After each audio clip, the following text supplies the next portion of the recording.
Día 13. 7. Causa y efecto. 1. Puede que todavía te quejes de que tienes miedo, pero aún así sigues atemorizándote a ti mismo. He indicado ya que no puedes pedirme que te libere del miedo. Yo sé que no existe, pero tú no. Si me interpusiese entre tus pensamientos y sus resultados, estaría interfiriendo en la ley básica de causa y efecto, la ley más fundamental que existe. De nada te serviría el que yo menospreciase el poder de tu pensamiento. Ello se opondría directamente al propósito de este curso. Es mucho más eficaz que te recuerde de que no ejerces suficiente vigilancia con respecto a tus pensamientos. Tal vez pienses que a estas alturas solo un milagro te capacitaría para hacer eso, lo cual es absolutamente cierto.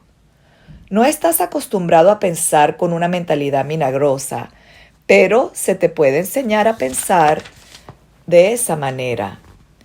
Todos los obradores de milagros necesitan este tipo de instrucción. 2. No puedo permitir que dejes de vigilar a tu mente, ya que de otro modo no podrías ayudarme. Obrar milagros requiere el que uno se dé cuenta plenamente del poder de los pensamientos a fin de evitar las creaciones falsas. Sería necesario un milagro que rectificase a la mente misma, proceso circular que no propiciaría el colapso del tiempo, que es para lo que el milagro se concibió. El obrador de milagros debe poseer un genuino respeto por la verdadera ley de causa y efecto como condición previa para que se produzca el milagro. 3. Tanto el milagro como el miedo proceden de pensamientos. Si no eres libre de elegir uno, tampoco serás libre de elegir el otro. Al elegir el milagro, rechazas el miedo, aunque solo sea temporalmente. Te has sentido temeroso de todo el mundo y de todas las cosas. Tienes miedo de Dios, de mí y de ti mismo. Nos has percibido erróneamente o creado falsamente y crees en lo que has fabricado. No habrías podido hacer nada de eso si no hubieses tenido miedo de tus pensamientos. Los temerosos no pueden sino crear falsamente, puesto que perciben erróneamente la creación. Cuando creas falsamente, no puedes sino sufrir. El principio de causa y efecto se convierte ahora en un verdadero catalizador, aunque solo sea temporalmente. En realidad, causa es un término que le corresponde propiamente a Dios, y su efecto es su Hijo. Esto supone una serie de relaciones de causa y efecto completamente diferentes de la que tú introduces en tus creaciones falsas. El conflicto fundamental en este mundo es, pues, entre la creación y la creación falsa. Todo miedo está implícito en la segunda y todo amor en la primera. El conflicto es, por lo tanto, entre el amor y el miedo. 4. Ya hemos dicho que crees que no puedes controlar el miedo porque tú mismo lo inventaste y tu creencia en él parece ponerlo fuera de tu control. Sin embargo, todo intento de resolver el error tratando de dominar el miedo es inútil. De hecho, eso no hace más que corroborar su poder, al asumirse que necesita ser dominado. La verdadera solución descansa eternamente en alcanzar el dominio por medio del amor. En el interín, no obstante, la sensación de conflicto es inevitable, ya que te has colocado a ti mismo en una posición en la que crees en el poder de algo que no existe. 5. La nada y el todo no pueden coexistir. Creer en uno es negar el otro. El miedo no es nada realmente y el amor lo es todo. Siempre que la luz irrumpe en la oscuridad desaparece. Lo que tú crees es cierto para ti. En este sentido, la separación ha ocurrido y negarlo sería utilizar incorrectamente la negación.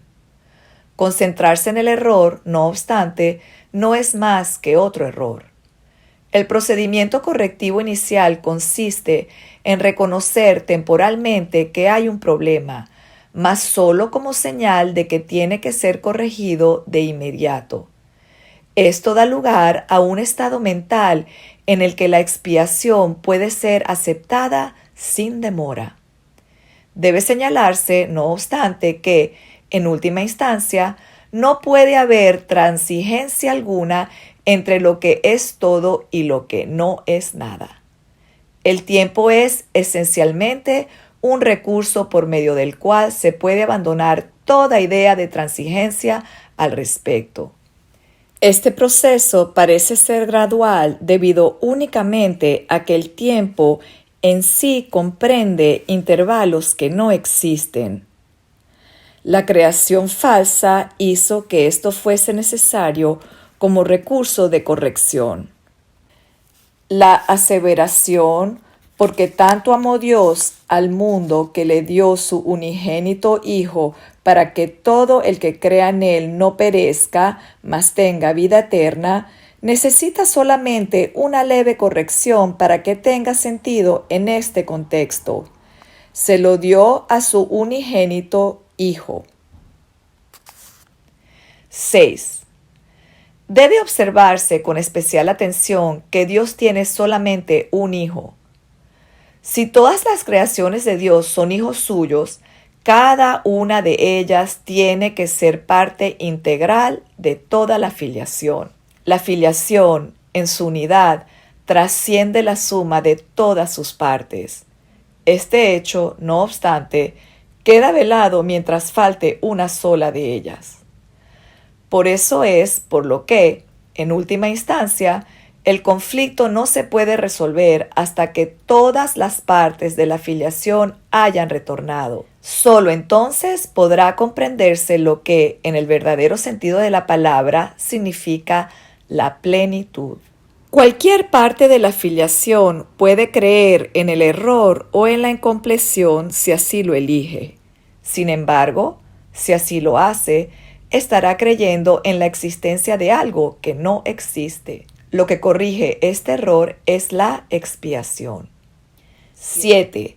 Ya he hablado brevemente acerca de la condición de estar listo, pero tal vez pueda ser útil mencionar aquí algunos puntos adicionales. Estar listos es solo el requisito previo para que se pueda lograr algo. No se debe confundir una cosa con la otra.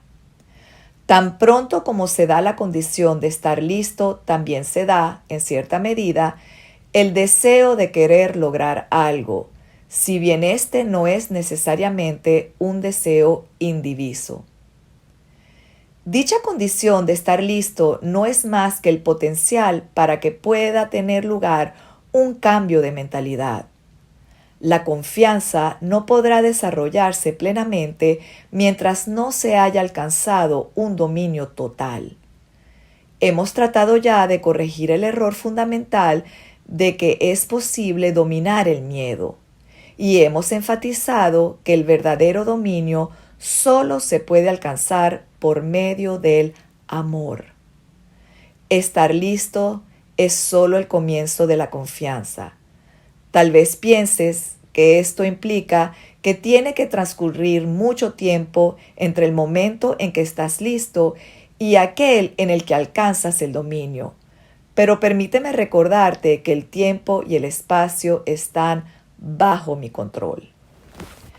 Ahora voy a leer el ejercicio 13. Lección 13.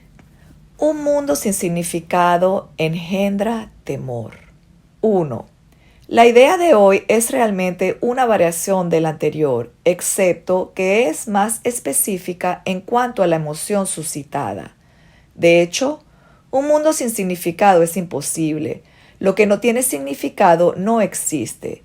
Sin embargo, de eso no se deduce que tú no puedas pensar que percibes algo que no tiene significado. Por el contrario, eres especialmente propenso a pensar que sí lo percibes. 2.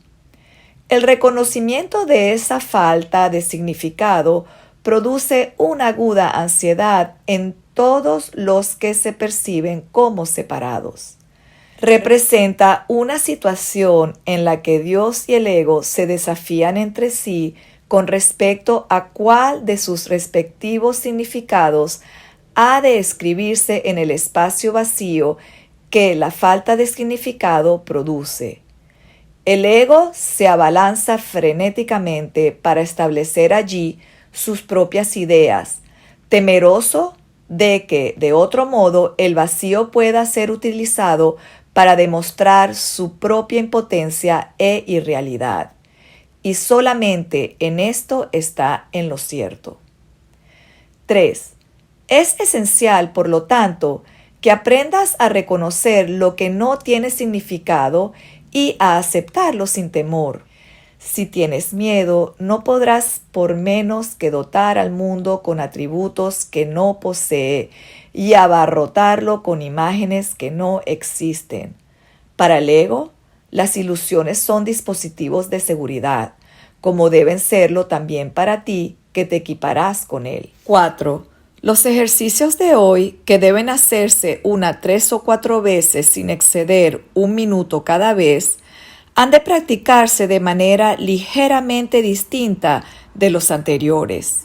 Repite la idea de hoy para tus adentros con los ojos cerrados. Luego, abre los ojos y mira lentamente a tu alrededor mientras dices: estoy contemplando un mundo que no tiene significado. Repite esta afirmación para tus adentros mientras miras a tu alrededor. Luego, cierra los ojos y concluye con: un mundo que no tiene significado engendra temor porque creo que estoy compitiendo con Dios. 5. Tal vez te resulte difícil evitar resistirte de una forma u otra a esta última afirmación. Sea cual fuere la forma en que esta resistencia se manifieste, recuerda que en realidad tienes miedo de esa clase de pensamiento debido a la venganza del enemigo.